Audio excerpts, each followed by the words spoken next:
ভঙ্গুর যুদ্ধবিরতির পর আবার উত্তপ্ত মধ্যপ্রাচ্য।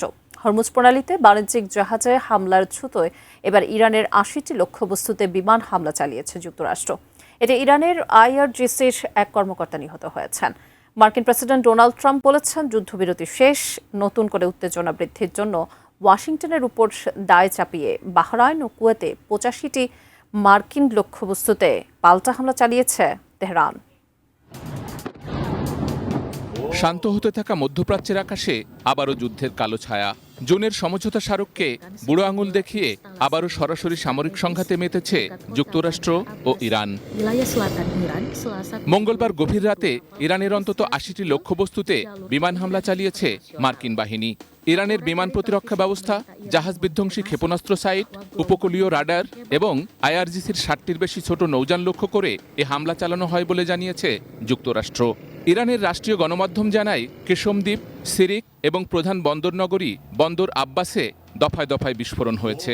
মার্কিন হামলায় আইআরজিসির নৌবাহিনীর এক সদস্য নিহত হয়েছেন।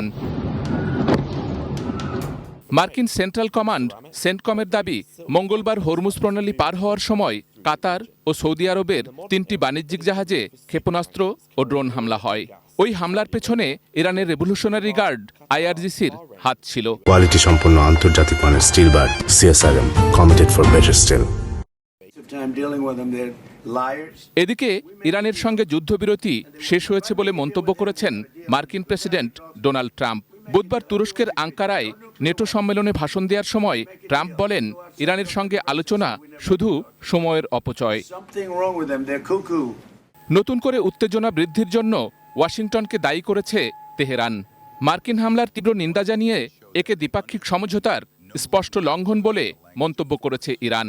পাল্টা প্রতিশোধ হিসেবে বাহরাইন ও কুয়েতে ৮৫টি মার্কিন সামরিক স্থাপনা লক্ষ্য করে হামলা চালিয়েছে ইরান। ইসলামাবাদ চুক্তি লঙ্ঘনের জবাবে এটি প্রাথমিক প্রতিক্রিয়া বলে হুঁশিয়ারি দিয়েছে তেহরান।